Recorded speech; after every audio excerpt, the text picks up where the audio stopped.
عزیزان گرامی وقار، میں یہ چاہتا ہوں جہاں پر آ کر ہم رکے تھے وہیں سے ہم پھر آگے بڑھتے ہیں۔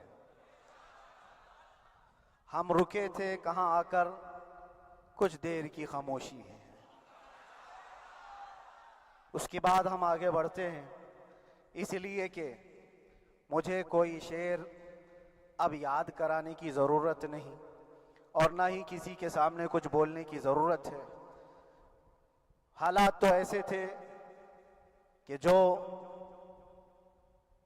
نان مسلم تھے وہ بھی ہمیں جیل میں دیکھ کر یہی کہتے تھے کہ آپ ہی نے کہا یہ فلاں بات۔ ہم نے کہا اللہ تبارک و تعالیٰ نے تم کو بھی یاد کرا دیا۔ میرے عزیزو، ستیزہ کار رہا ہے ازل سے تا امروز، شرار ابو لہبی سے چراغ مصطفی بھی۔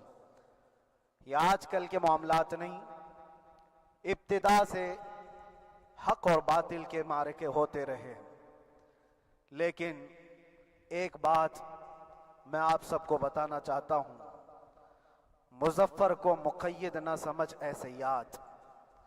سیدنا مظفر حسین کچھوچھوی رحمت اللہ تعالیٰ علیہ جیل گئے تھے، قید میں تھے، تب انہوں نے یہ شعر کہا تھا کہ مظفر کو مقید نہ سمجھ اے سیاد، میری یہ اسیری بھی سنت آبائی ہے۔ میرے آبا و اجداد کی سنت ہے جس پر میں عمل کر کے آ رہا ہوں، میرے بزرگوں کی یہ سنت تھی۔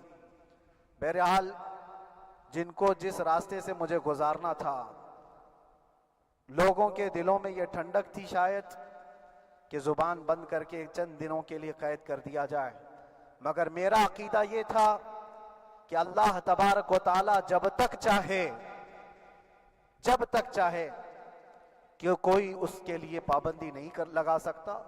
وَإِن يَمْسَسْكَ اللَّهُ بِضُرٍّ فَلَا كَاشِفَ لَهُ إِلَّا هُوَ۔ رب تعالیٰ فرماتا ہے اگر اللہ تعالیٰ تمہیں کوئی مصیبت دے تو اس کے علاوہ کوئی ٹال نہیں سکتا۔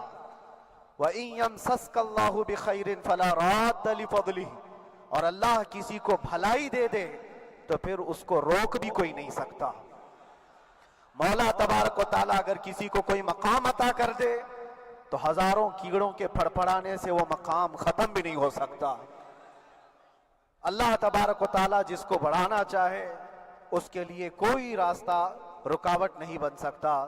اس لیے کہ ہم نے تاریخ میں دیکھا ہے پیبند لگے کپڑے پہننے والے، پیروں میں چپل نہیں تھے، جن کے ناخن تک اکھڑ جاتے تھے، لیکن وہ جب چلتے تھے قیصر و کسریٰ بھی کانپتے تھے۔ جن کا ہی یہ نعرہ تھا ٹل نہ سکتے تھے جنگ میں اگر اڑ جاتے تھے، پاؤں شیروں کے بھی میدان سے اکھڑ جاتے تھے، حق سے سرکش ہوا کوئی تو بگڑ جاتے تھے، ارے تیغ کیا چیز ہے ہم توپ سے بھی لڑ جاتے تھے۔